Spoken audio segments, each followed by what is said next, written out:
Во 2018 година владата успеа да потроши само 65,6% од парите што ги планираше за капиталните инвестиции.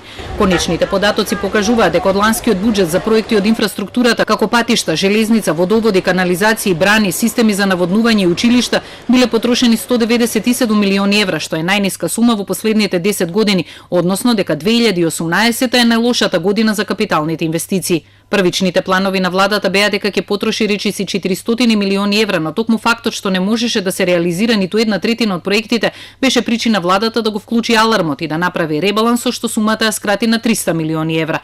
Од Министерството за финансии велат дека се задоволни од бројките. На приходната страна имаме одлични остварувања кои целосно се поклопуваат со нашите проекции, што покажува дека Министерството за финансии прави кредибилни проекции. Дефицитот е помал од проектираниот. Очекуваме засилена реализација на капиталните проекти во буџетот оваа година со оглед на тоа што пречките за нивната реализација беа надминати во 2018-та. Опозицијата не верува во најавите за засилена реализација на проектите во оваа година. Романтичните најави на председателот на владата пред да појде на скијање во Гармиш-Партенкирхен, јас ги сваќам како и ги разбирам практично како една пуста желба.